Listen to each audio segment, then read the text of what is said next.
Tarehe 9 mwezi wa 7 2026, Jeshi la Polisi Tanzania lilitoa taarifa juu ya watuhumiwa 130 waliokamatwa nchi nzima kutokana na tuhuma za kupanga na kuhamasisha vitendo vya kihalifu. Watuhumiwa hao waliokuwa wamekamatwa kutokana na ufuatiliaji uliokuwa unafanywa na vyombo vya ulinzi na usalama katika majukwaa mbalimbali yakiwepo ya mitandao ya kijamii na kubaini wakipanga na kuhamasisha fujo na vurugu kupitia maandamano yasiyofuata sheria za nchi. Ushahidi uliokusanywa kupitia njia mbalimbali ulionyesha kuwepo kula njama, kupanga kwa maneno na kwa vitendo kupitia mikutano ya ana kwa ana, mijadala ya klabu za mitandaoni ambayo hata waliofanikiwa kuingia waliyasikia, kuandaa na kusambaza jumbe mbalimbali kupitia mitandao na vipeperushi vilivyosambazwa maeneo mbalimbali. Mengine waliokuwa wakipanga na kuhamasisha mbali na kufanya fujo na vurugu kupitia maandamano yasiyofuata sheria, kanuni na taratibu ni pamoja na kuua viongozi wa serikali na wananchi ambao hawaungi mkono, kuchoma shule moto ili kuleta hofu na taharuki kwa wazazi na walezi, kulipua transforma za umeme ili nchi iwe gizani, kukata miti ili kufunga barabara, kuzuia vyombo vya ulinzi na usalama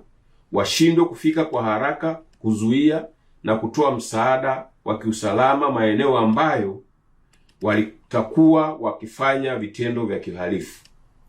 kuharibu na kuchoma moto mali za umma na watu binafsi waliokuwa wamewalenga, kushambulia askari wa vyombo vya ulinzi na usalama ili kuwapora silaha wazitumie kufanikisha malengo waliokuwa wamepanga. Vitendo kama hivi, kulingana na ushahidi uliokusanywa, unaonyesha uwepo wa tuhuma za makosa ya kigaidi. Kwa mujibu wa sheria, vitendo vya kigaidi kwa uchache ni pamoja na kula njama, kupanga na kuhamasisha kufanya vitendo vyenye kujenga hofu ili kusababisha hofu kubwa kwa watu, kupanga na kuhamasisha kujeruhi na kuua watu, kuhamasisha kupora silaha ili kuzitumia kufikia malengo na kuzuia huduma muhimu kwa kuharibu miundombinu. Kutokana na mazingira hayo, watuhumiwa hao waliokuwa wamekamatwa walianza kufikishwa mahakamani na hadi sasa waliofikishwa mahakamani ni 36, wakiwepo 4 waliokamatwa na vilipuzi 155 huko mkoani Iringa. Wengine wataendelea kufikishwa mahakamani, wakiwepo wale wanaoendelea kutafutwa kutokana na ushahidi uliokusanywa. Jeshi la Polisi kwa kushirikiana na vyombo vingine vya ulinzi na usalama